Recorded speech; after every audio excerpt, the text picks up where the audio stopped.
All right, look at that behemoth. We have four fractions, right? But if I pay attention, I see that if I multiply 4 by 9, I get a 36. If I multiply 3 by 12, I get a 36. And if I multiply 9 by 4, I get a 36. So I can easily get all of these fractions under the same denominator and make just one fraction. So let's do that. Multiply this by 9, 12, and 4 to get what we have right here. You see 9 over 9, which is 1. That's why I told you that I'm only changing the presentation and not the value itself. Okay, it's very important. So 12 over 12, 4 over 4, and here I did nothing. Now all of these denominators are the number 36. And I can add all of the fractions to get this thing. Now, let's add all the terms we have right here to get, never mind, copied it again. Let's add all of the terms to get this thing right here.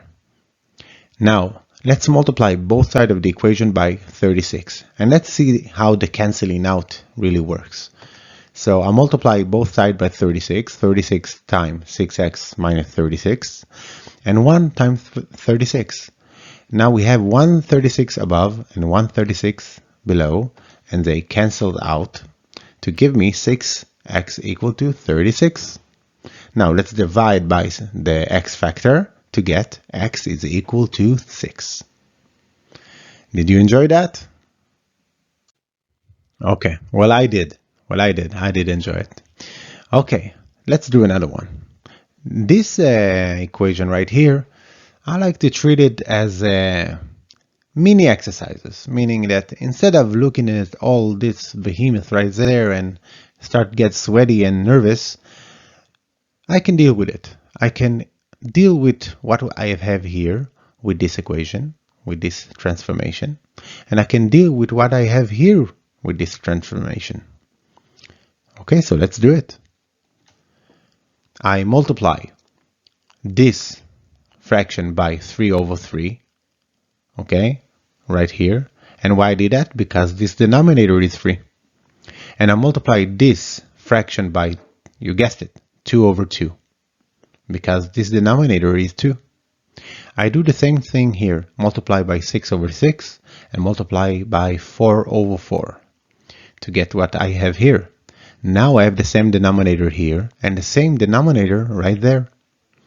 And I can add them up, just like so. Now I can simplify by addition to get this term. Now I can open the parentheses. Oh, I am sorry. Before I open the parentheses, I see that here I have a 2 and here I have a 24. They have a common factor of 2, right? So let's divide this thing to make it x over 12, okay?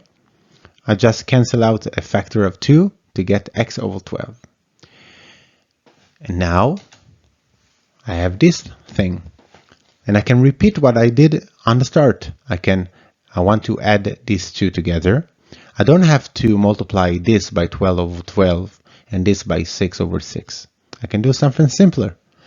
I notice that if I multiply this by 2 over 2, I can add them up together. So I multiply it by 2 over 2 and get a common denominator of 12. Now I can add them up together to get this term right here. Let's multiply both sides of the equation by 12 to get 3x equal to 24. Let's divide by 3 and get x equal to 8. Did you enjoy it? I hope it wasn't too hard. I'm sure it was simple. We're going to do just in one more practice number 4. And by that practice, I believe that it's going to be much easier to remember these tools by heart. So give me a like, give me a subscribe, and thank you very much, and see you at practice number 4.